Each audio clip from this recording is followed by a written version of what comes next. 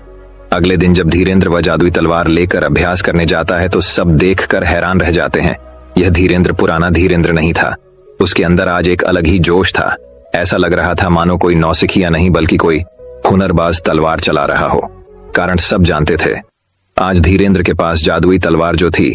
धीरेन्द्र एक पल के लिए घबराया जरूर था, लेकिन उसे गुरु की बात याद आ गई कि इस तलवार को चलने वाला कभी हारता नहीं। अभ्यास समाप्त हुआ, फिर भी सब शांत ही खड्डीरे थे। आज तुम्हारी मेहनत रंग लाई। सबसे आगे खड्डे गुरुजी ने धीरेन्द्र की प्रशंसा करते हुए कहा, लेकिन गुरुदेव, कमाल तो जादुई तलवार का था जो आपने धीरेन्द्र को दी है। गुरुजी को रोकते हुए वहां खड्डे शिष्यों में से एक ने कहा, जादुई तलवार? कौन सी जादुई तलवार? ये कोई जादुई तलवार नहीं है।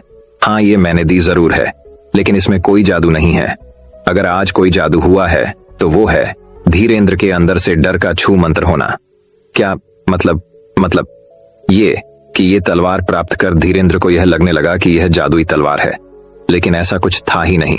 धीरेन्द्र ने बस मेरे बोले गए शब्दों पर विश्वास किया, और अगर सच्चाई देखी जाए तो जादू तलवार में नहीं, मेरे शब्दों में था, जिसने धीरेन्द्र को भयमुक्त बना दिया। अब असली बात सबको समझ आ गई थी। तो दोस्तों, इसी तरह हमारे जीवन में भी अगर कोई जादू होता है तो हमारे अंदर ही होता है, हमारे शब्दों में होता है। कई बार हमारे शब्द ही किसी का जीवन बदल देते हैं। हमारे शब्द किसी निराश व्यक्ति में जीने का एक नया विश्वास भर सकते हैं। यदि आज जरूरत है तो बस दूसरों को वो जादुई तलवार थमाने की, जिससे वो अपनी समस्याओं को दूर कर जीवन में आगे बढ़ सकें।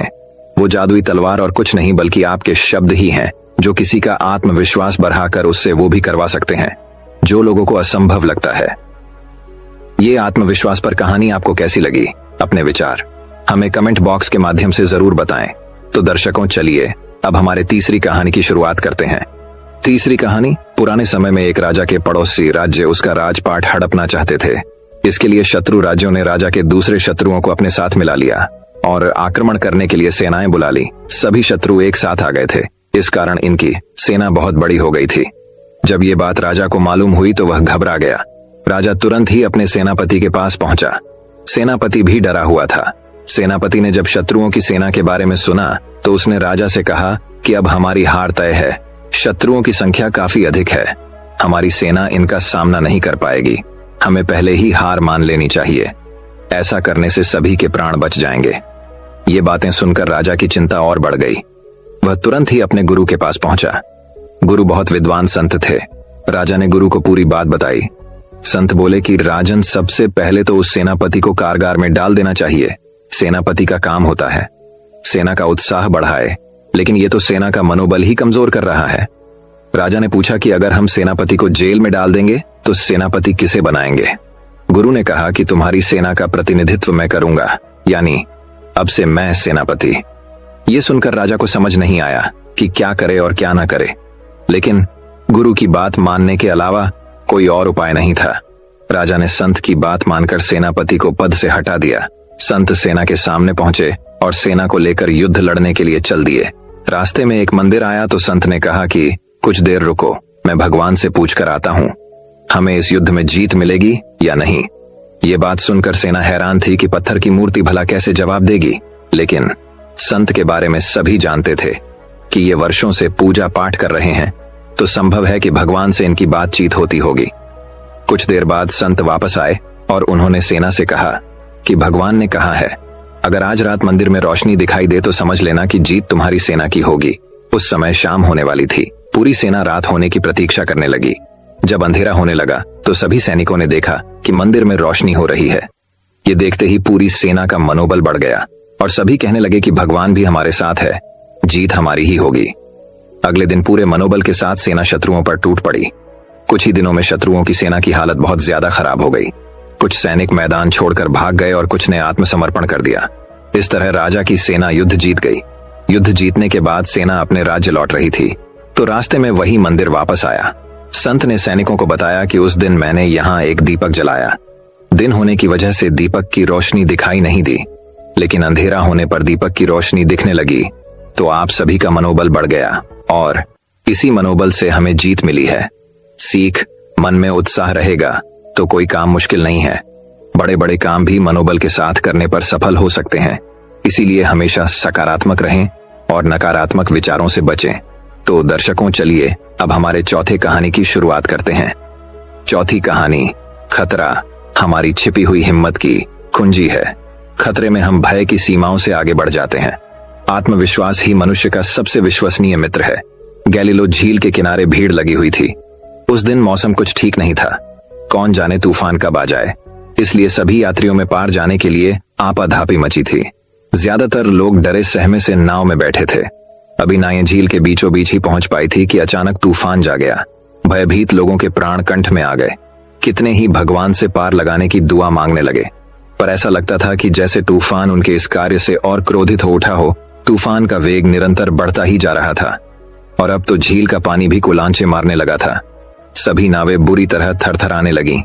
धीरे धीरे लहरों का वेग बढ़ता चला गया और अब पानी नावों के भीतर भी आने लग गया था। सभी यात्री अनहोनी की आशंका से भीतर तक कौप उठे। औरतें और बच्चे रोने लग गए। कोई कोई तो अपना अंतिम समय जानकर ईश्वर को याद करने लगे। इधर मल्लाह नाव को संभालने में ही अपनी पूरी ताकत खत्म किए जा रहे थे, पर नावें थी कि किसी भी तरह से मचलना बंद नहीं कर रही थी। कोई भी आदमी ऐसा न था जिसके उस खौफनाक मंजर को देखकर रोंगटे न खड़े हो गए हों।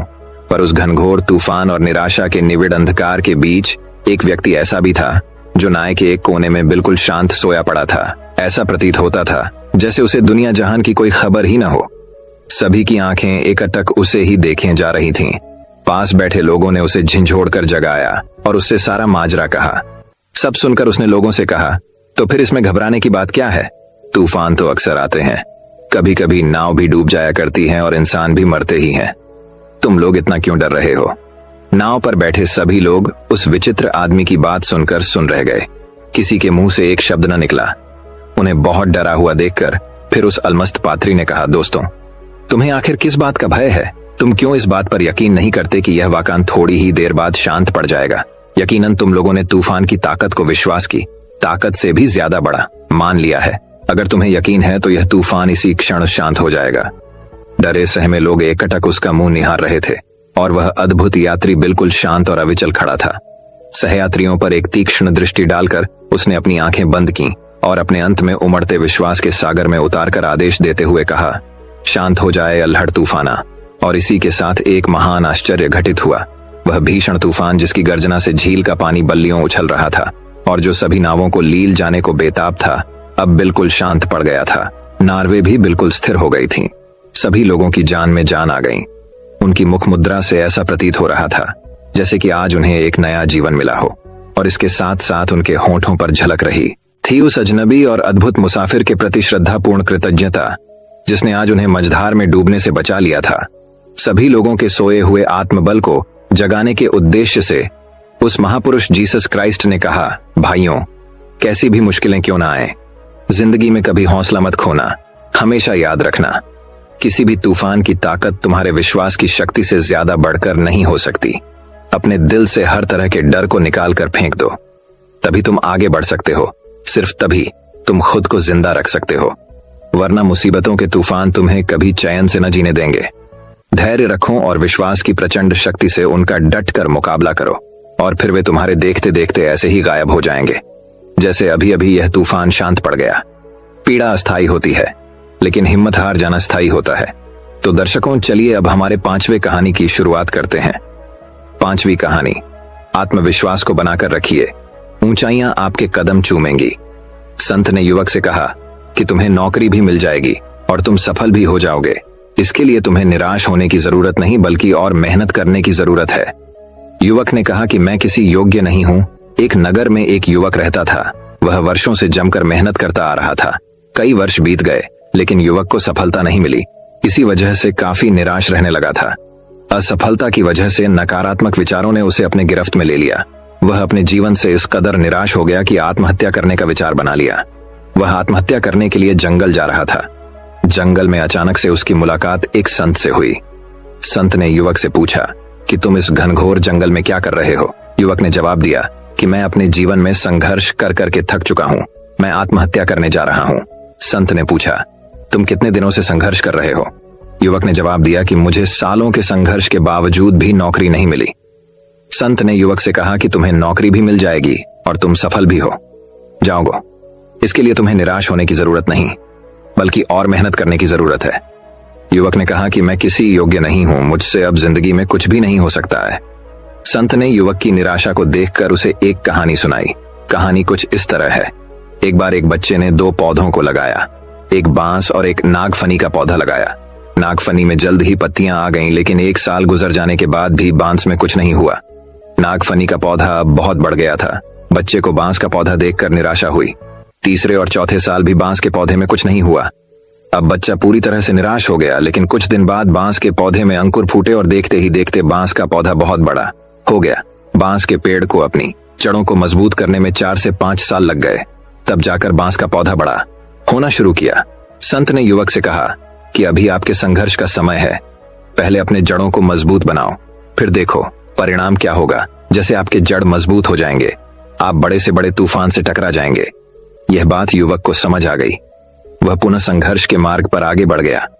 इसीलिए दोस्तों, मुसीबत से घबराने की जरूरत नहीं है, मुश्किल से मुश्किल हालात का सामना डट के करना चाहिए। दोस्तों, मैं उम्मीद करता हूं कि यह कहानी सुनने से आपके जीवन में अच्छे बदलाव आए होंगे। आपको इस वीडियो से क्या सीखने मिला, ये कमेंट करके जरूर बताएं और अपने परिवार, दोस्तों या आपके करीबी इंसान के साथ ये कहानी शेयर करके उन्हें भी इस ज्ञान से परिचित करवाएं।